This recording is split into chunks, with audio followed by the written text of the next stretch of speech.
అందరికీ నమస్తే. అఖిల్ భారతీయ విద్యార్థి పరిషత్ జగిత్యాల నగర శాఖ ఆధ్వర్యంలో విలేకరుల సమావేశం నిర్వహించడం జరుగుతూ ఉంది. ఎందుకోసం ఈ యొక్క విలేకరుల సమావేశం నిర్వహించడం జరుగుతూ ఉందంటే, జిల్లా లోపల అనేకమైనటువంటి సమస్యలు ఉన్నప్పటికీ కూడా ప్రధానమైన సమస్య చూసుకున్నట్టయితే బస్సుల విషయంలో చూసుకున్నట్టయితే ఏ ఒక్కరు కూడా బస్సుల విషయంలో చూసుకున్నట్టయితే మండలాల నుండి గ్రామాల దాకా ఉన్నటువంటి ఒక సమస్య మెయిన్ గా చూసుకున్నటువంటి బస్సులు. కాబట్టి ఇక్కడ ఉన్నటువంటి డిఎం గారు దాన్ని దృష్టిలో పెట్టుకొని ప్రతి ఒక్క కళాశాలకి మరియు పాఠశాలకు వెళ్ళే విద్యార్థుల యొక్క సమయాన్ని దృష్టిలో పెట్టుకొని దాని యొక్క సమయానికి సంబంధించినటువంటి అదే విధంగా ఏదైతే ఆ సమయం ఉందో ఆ సమయం లోపల ఈ యొక్క స్కూల్ లోపల కానీ కాలేజ్ లోపల ఉండే విధంగా ఈ యొక్క బస్సులని టైం టేబుల్ చేంజ్ చేయాలని చెప్పి ఒక డిఎం గారిని కోరుతా ఉన్నాం. అదే విధంగా తెలంగాణ రాష్ట్రంలో చూసుకున్నట్లయితే కొత్త ప్రభుత్వం ఏర్పడిన కారణంగా మహాలక్ష్మి పథకం, ఫ్రీ బస్ ఫర్ ఉమెన్ అని చెప్పి ఒక పథకాన్ని అమలు చేస్తా ఉంది ఒక ప్రభుత్వం.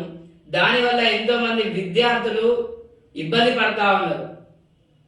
దాన్ని దృష్టిలో ఉంచుకొని డిఎం గారు తగు చర్యలు తీసుకొని అదే విధంగా బస్సుల సంఖ్య పెంచుతారా లేదా విద్యార్థులకి సపరేట్గా కేటాయించుతారా, అది ఏదన్నా ఒకటి చేసి విద్యార్థులకి ఇబ్బంది కాకుండా చూడాలని చెప్పి కోరుతా ఉన్నాం.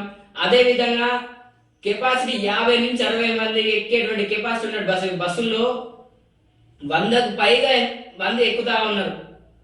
అలాంటి ఎక్కడం వల్ల ప్రమాదాలకు గురయ్యే అవకాశం ఉంది. కాబట్టి ప్రజల ప్రాణాలని, ప్రయాణికుల ప్రాణాలని, విద్యార్థుల ప్రాణాలను దృష్టిలో పెట్టుకొని మీ యొక్క కర్తవ్యాన్ని వినియోగించుకోవాలని చెప్పి కోరుతా ఉన్నాం.